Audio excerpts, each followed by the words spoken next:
Donc je me présente pour ceux qui ne me connaîtraient pas, surtout parmi les étudiants.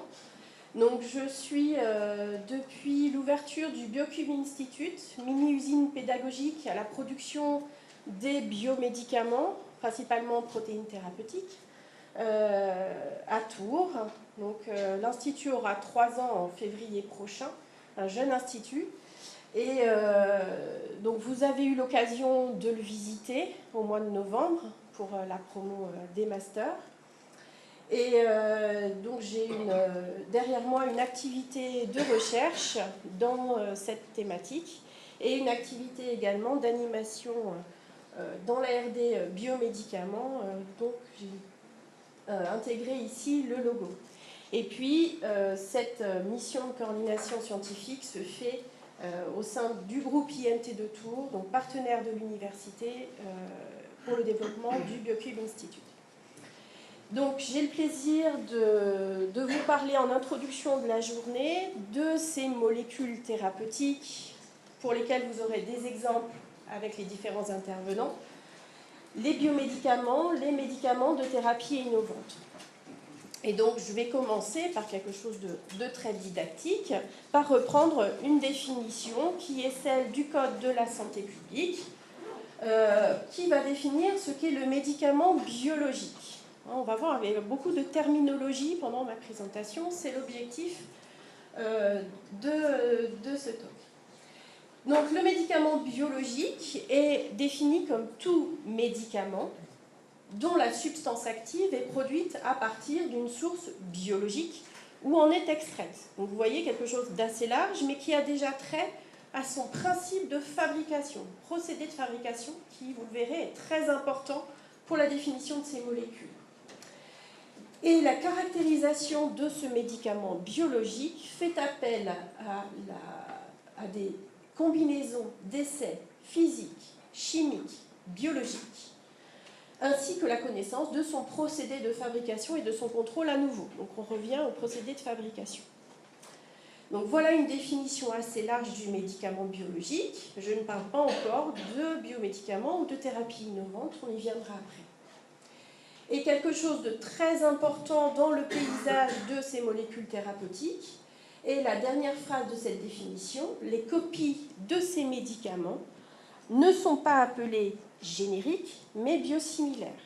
Donc ce n'est pas le sujet aujourd'hui, mais je tenais quand même à le signaler. Les biosimilaires font partie de cette famille de médicaments biologiques qui sont très présents qui sont de plus en plus présents sur le marché, en tout cas français, européen, et sur le marché américain qui commence à venir. Donc ces médicaments biologiques, quelle forme ont-ils? Quels sont les types de substances actives? Ce sont pour grand nombre d'entre eux des protéines d'extraction ou protéines recombinantes, donc extraites ou fabriquées à partir de sources biologiques. Et donc là, on voit déjà 2 types de protéines très différentes, l'insuline à gauche et l'anticorps monoclonal, dont vous aurez beaucoup d'exemples ensuite. L'insuline est le premier médicament biologique recombinant arrivé sur le marché des médicaments. Il y a déjà 30 ans, voilà, 30 ans, 1982, 36 ans, mais c'était déjà un médicament extrait auparavant et utilisé. À côté de ces protéines, on va trouver les vaccins. Donc là, on est bien dans la thématique de la journée. En infectiologie, les vaccins sont très importants, très représentés. Donc une substance active d'origine biologique, extraite d'une source biologique. Les immunoconjugués, une nouvelle forme d'anticorps monoclonal dont vous entendrez aussi parler aujourd'hui avec, ici, de grandes innovations, des gènes et des cellules. Donc vous voyez que déjà on a un panel assez large et des différences entre ces différentes substances actives qui entrent dans la définition du médicament biologique. Alors pour pouvoir différencier ces substances actives, le professeur Wattier a écrit un article, publié un article dans Médecine Sciences en 2014, et je vais m'appuyer sur la grille de lecture qu'il propose dans cet article pour encore mieux définir ce que sont ces médicaments biologiques. Ces médicaments biologiques sont également appelés plus généralement thérapies issues des biotechnologies. Et là encore, c'est la définition de leur procédé de fabrication qui est affichée ici. On utilise des procédés biotechnologiques, on utilise le vivant, on modifie le vivant pour les fabriquer.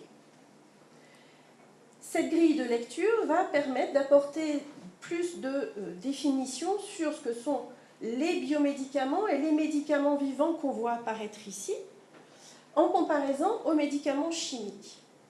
Dans cet article, donc Hervé Wattier propose de mieux nous définir ce que sont les biothérapies, les immunothérapies, thérapies ciblées, biomédicaments, des terminologies différentes, utilisées, entendues en pratique, chez les praticiens, chez les patients, mais quid de tout ça?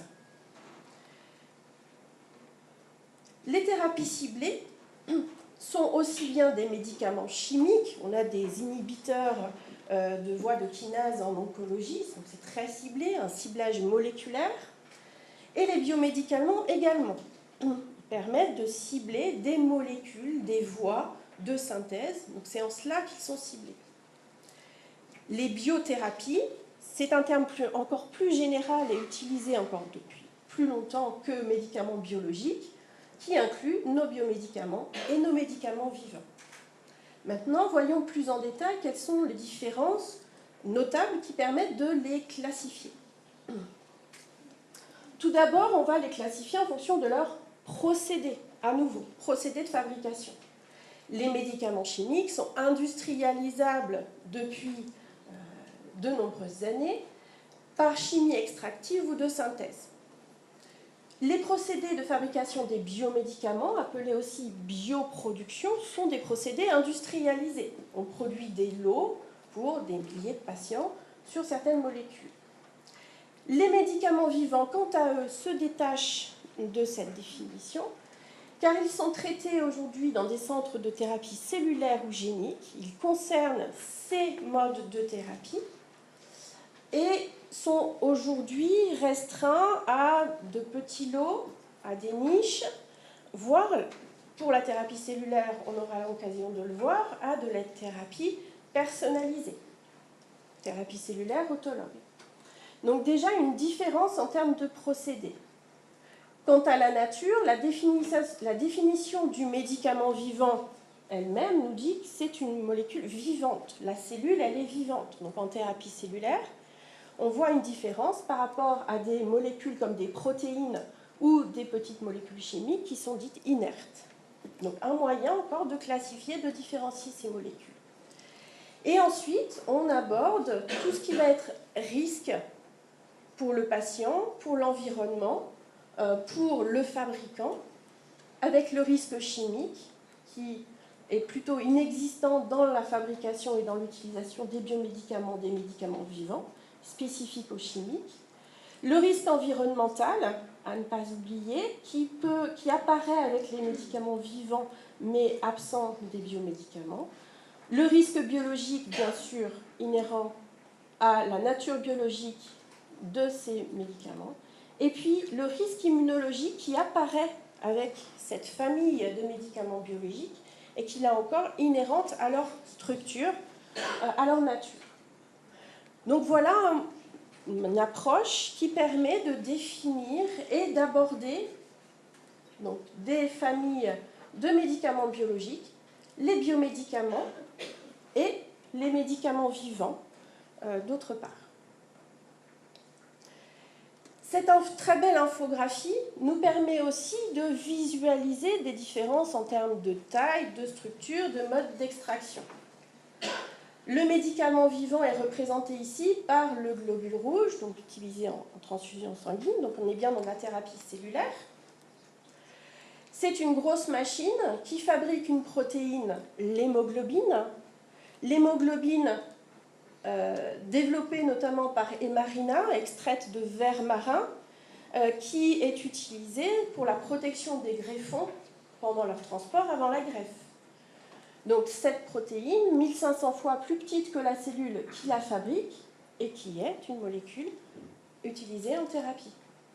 Cette molécule elle-même est un complexe entre cette structure protéique et l'hème, structure donc, chimique, vitamine B12, qui peut aussi être considérée comme un médicament chimique. Donc on voit très bien avec cette infographie la différence de structure, de comportement déjà de ces médicaments biologiques et chimiques. Continuons avec des définitions et ce qui est aussi un moyen de différencier ces médicaments chimiques de médicaments biologiques. On revient au procédé de fabrication. C'est vraiment un des socles pour la définition de ces molécules biologiques. Le procédé de fabrication, donc c'est principalement de la chimie de synthèse ou de l'extraction pour les molécules chimiques, qui permettent de produire un principe actif, une substance active homogène. On obtient un produit avec 100% de la molécule cible du principe actif. Par contre, les voies d'administration de ce principe actif sont multiples. On est sur un produit qui va supporter une administration orale comme une administration injectable, par exemple, ou une topique en dermatologie. Le médicament biologique, lui, substance active, est une biomolécule. Donc là, on va plutôt s'adresser à la partie biomédicament, produite par une source biologique, avec un procédé de fabrication spécifique. On arrive là à une spécificité des médicaments. Chaque biomédicament aura son procédé de fabrication. On n'a pas de procédé universel, de voie de synthèse universelle. Et ce médicament dépend aussi d'un système d'administration, et là on parle uniquement d'injectables. Donc le dispositif médical d'administration est partie intégrante de ce médicament, puisqu'il peut interagir avec le médicament. On est sur des molécules beaucoup plus fragiles et qui interagissent plus facilement aussi. Donc, cet autre moyen de définir et de différencier le médicament biologique, biomédicament, du médicament chimique. Le procédé de fabrication, si on voulait le rendre un peu générique, trouver un moyen de résumer ce qu'est un procédé de fabrication pour un médicament biologique, eh bien, on peut s'appuyer ici sur cette voie de fabrication qui peut convenir à un vaccin, à une thérapie génique, à un biomédicament tel qu'un anticorps thérapeutique. On partira toujours d'une culture cellulaire. Donc, après la mise au point, la mise en place d'une cellule qu'on peut appeler la cellule usine. Donc, ces cellules sont cultivées, amplifiées dans ce qu'on va appeler des fermenteurs ou bioréacteurs. On fait le plus en sorte que ce principe actif soit sécrété et donc se retrouve dans le milieu de culture, qui sera ensuite traité pour extraire la substance par purification, concentration et bien sûr tout l'aspect galénique, formulation très important pour fabriquer cet injectable et le conditionnement.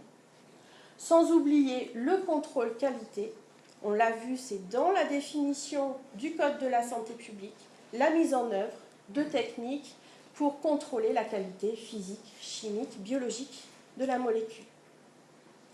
Donc ce procédé de fabrication qui donne la définition du médicament biologique et ce qui sera spécifique à chaque molécule. Parlons maintenant d'innovation. Quelles sont les innovations? Comment se fait l'évolution du marché et des technologies dans le domaine du médicament? Et vous avez là donc un diagramme, un graphique, qui nous donne le degré de maturité de différents médicaments en fonction du temps. On voit que les molécules matures qui utilisent des technologies banalisées, optimisées, sont les molécules chimiques, mais aussi des substances biologiques d'extraction. L'insuline était extraite avant d'être recombinante. Donc on a des méthodes plutôt bien validées et qui sont optimisées avec de nombreux produits, toujours en développement, et commercialisés également.